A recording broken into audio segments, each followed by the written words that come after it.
Hello student, very good morning to all of you. आज हम लोग फ्यूचर कंटिन्यूअस टेंस शुरू करने जा रहे हैं। इसके पहले हमने प्रेजेंट कंटिन्यूअस और पास्ट कंटिन्यूअस को समाप्त किया और आई होप आप लोगों ने वीडियो को ज़रूर देखा होगा। यदि अब तक वीडियो को आपने नहीं देखा तो नीचे डिस्क्रिप्शन में आप जाएँ, उसे वीडियो को पूरी तरह से चेकआउट कर सकते हैं। और आज का जो हमारा टॉपिक है वो है फ्यूचर कंटिन्यूअस टेंस।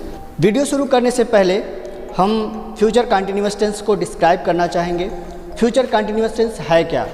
जैसा कि प्रेजेंट कंटिन्यूअस और पास्ट कंटिन्यूअस दोनों पहचान में आपने सेम चीज़ें पढ़ा। जारी, कंटिन्यूअस का मतलब होता है जारी, यानी काम प्रेजेंट कंटिन्यूअस था तो वर्तमान समय में काम जारी था, और पास्ट कंटिन्यूअस होता है तो पास्ट मतलब बीते समय में वो काम जारी था, और फ्यूचर कंटिन्यूअस है तो फ्यूचर मतलब होता है भविष्य काल में वो काम जारी होता है। तो चलिए हम आपको ले चलते हैं आपके मोबाइल के स्क्रीन पे और शुरू करते हैं ये चैप्टर फ्यूचर कंटिन्यूअस टेंस।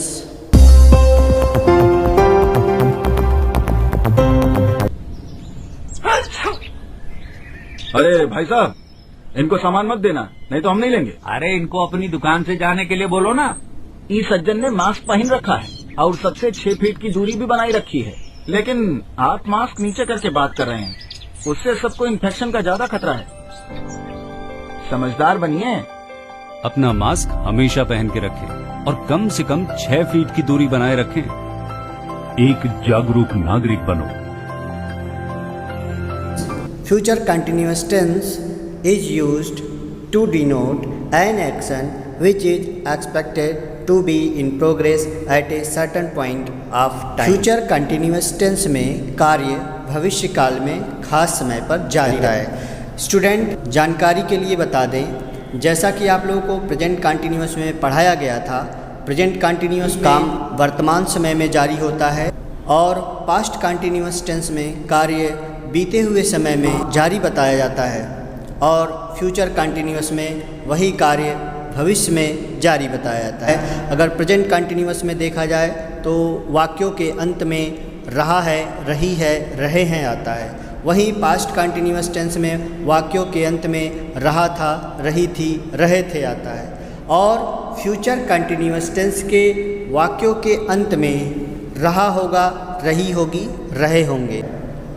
बढ़ जाते हैं रूल की तरफ। जैसा कि आप लोगों को बताया गया था, प्रेजेंट कंटिन्यूअस में ईज एम आर के बाद वर्ब में आईएनजी लगाते थे, और पास्ट कंटिन्यूअस टेंस में वाज वेयर के बाद वर्ब में हम आईएनजी लगाते थे। वहीं फ्यूचर कंटिन्यूअस में शैल विल के बाद बी का प्रयोग करेंगे, फिर बी के बाद वर्ब में आईएनजी प्लस ऑब्जेक्ट या अन्य लिखेंगे। जैसे उदाहरण है, वह उन प्रश्नों को हल कर रहा होगा। वह उन प्रश्नों को हल कर रहा होगा। He will be solving those question. अब इसे अगर हम प्रेजेंट में चेंज करें तो हो जाएगा वह उन प्रश्नों को हल कर रहा है, तो he is solving those question. यदि पास्ट कंटिन्यूअस टेंस में कहें तो वह उन प्रश्नों को हल कर रहा था, तो he was solving those questions. यदि इसे फ्यूचर कंटिन्यूअस में चेंज करें तो he will be solving those questions. इसी क्रम में नेगेटिव सेंटेंस का रूल होगा।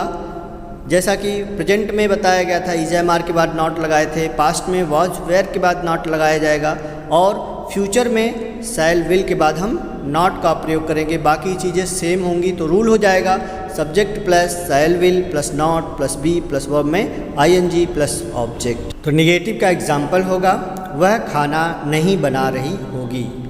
तो खाना बनाने की अंग्रेज़ी कुक होता है, तो रहा होगा, रही होगी, यहाँ पे आया हुआ है रही होगी। It means this is future continuous tense. Then we will translate it, she will not be cooking food. Shall will के बाद हम नॉट लगा देंगे और नॉट के बाद बी का प्रयोग करेंगे, फिर वर्ब में आईएनजी प्लस ऑब्जेक्ट का प्रयोग किया जाएगा। बिल्कुल इस प्रकार आप लिखेंगे। अगला जो रूल होगा इंट्रोगेटिव सेंटेंस का होगा, जिसमें आपको ए ग्रुप और बी ग्रुप हमने अलग अलग रूल्स लिखवाए थे। इसके बारे में हमने एक्सप्लेन किया है। तो ए ग्रुप का जो रूल होगा वो शैल विल को हम पहले लिखेंगे, बताया गया था। जब जिसके बाद हम नॉट लगाते हैं तो ए ग्रुप में हम सबसे पहले लिखते हैं, फिर हम सब्जेक्ट लिखेंगे, बी का प्रयोग करेंगे, वर्ब में आईएनजी लगा देंगे और ऑब्जेक्ट का प्रयोग करेंगे। एग्जाम्पल होगा, क्या तुम्हारी बहन इतिहास पढ़ रही होगी।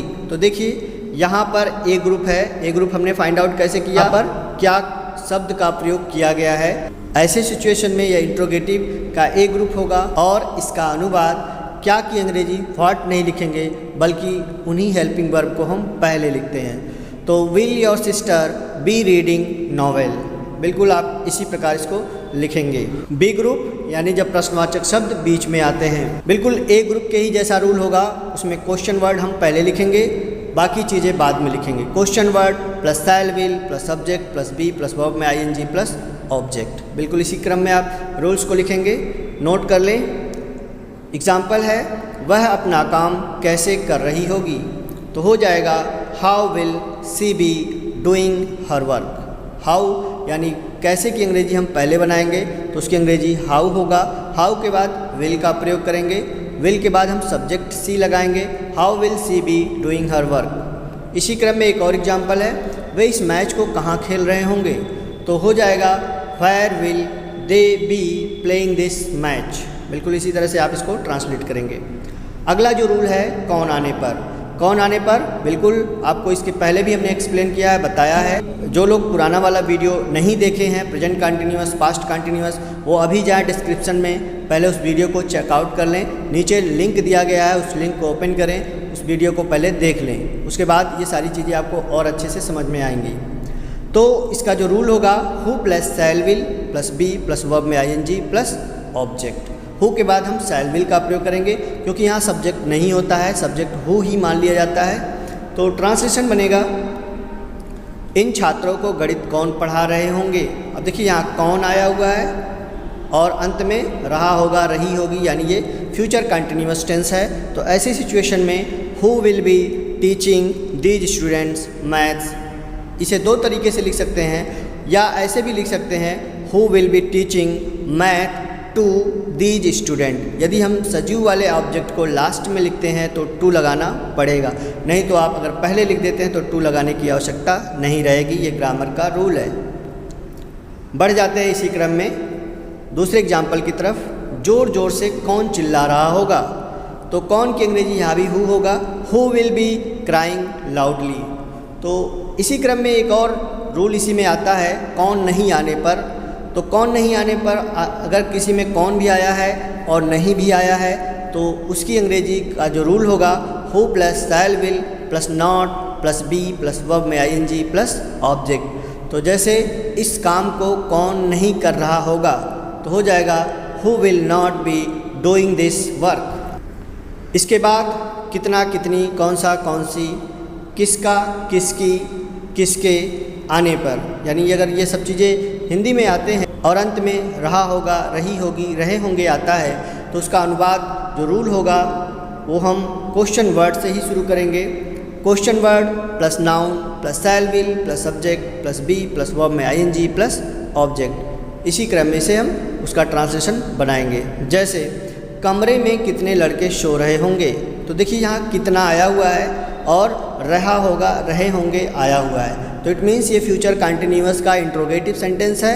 इंट्रोगेटिव में कितना कितनी कितने आने पर रूल है, आप इसी रूल से इसका ट्रांसलेशन बनाएंगे। तो कितना की अंग्रेजी हाउ मैनी होगा, क्योंकि लड़के जो हैं काउंटेबल है, तो how many boys will be sleeping in the room. बिल्कुल आप इस तरह से इसको ट्रांसलेट करेंगे। इसी क्रम में एक और एग्जाम्पल है, वह कितना पानी पी रहा होगा, how much water will he be drinking. अब देखिए पानी जो है अनकाउंटेबल है, पानी को हम गिनती करके नहीं गिन सकते हैं, तो यहाँ हाउ मच का प्रयोग करेंगे। तो how much water will he be drinking. अगला example, which book will your father be reading. तुम्हारे पिताजी कौन सी किताब पढ़ रहे होंगे। और यहाँ है whose pen will she be stealing, वह किसका कलम चुरा रही होगी। इसके बाद लास्ट रूल है, आखिरी रूल है, इंट्रोगेटिव निगेटिव सेंटेंस रूल होगा। बिल्कुल इंट्रोगेटिव वाले ही रूल जैसे होता है, इसमें हम केवल सब्जेक्ट के बाद नॉट लगा देते हैं। तो shall will plus subject plus not plus be plus verb में आईएनजी प्लस ऑब्जेक्ट। एग्जाम्पल होगा, क्या वह बच्चा अपने खिलौने से नहीं खेल रहा होगा, will that child not be playing with his toys. बिल्कुल आप इसी तरह से इसको लिखेंगे। क्या वह उन फूलों को नहीं तोड़ रही होगी? Will she not be plucking those flowers? देखिए यहाँ क्या भी आया है और नहीं भी आया है। इट मीन्स ये इंट्रोगेटिव भी है और निगेटिव भी है। तो will she not be plucking those flowers. आ जाते हैं लास्ट रूल, आखिरी रूल पे। बी ग्रुप वाला रूल इंट्रोगेटिव के ही जैसा होगा।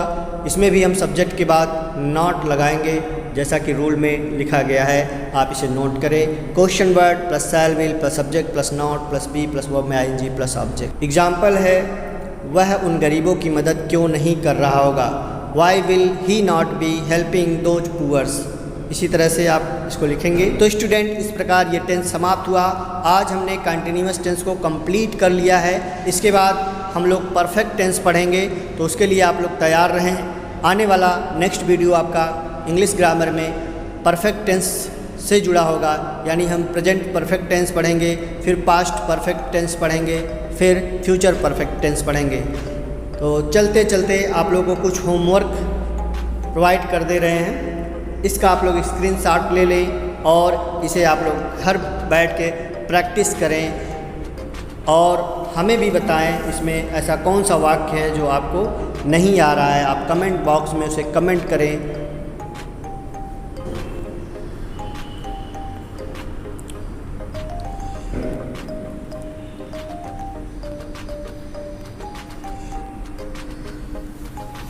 तो स्टूडेंट, वीडियो कैसा लगा? अगर वीडियो अच्छा लगा है तो वीडियो को एक लाइक ज़रूर कर दीजिए। चैनल पर नए हैं तो चैनल को सब्सक्राइब कर दीजिए और इस बेल घंटे को भी बजा दें, ताकि जब भी वीडियो नया अपलोड करें उसका नोटिफिकेशन आपको जल्दी मिलेगा। और इस तरह से वीडियो देखने के लिए चैनल को ज़रूर सब्सक्राइब कर लीजिए और अंत में एक कमेंट ज़रूर करें। वो कमेंट, आपकी एक कमेंट हमारे लिए बहुत मायने रखती है।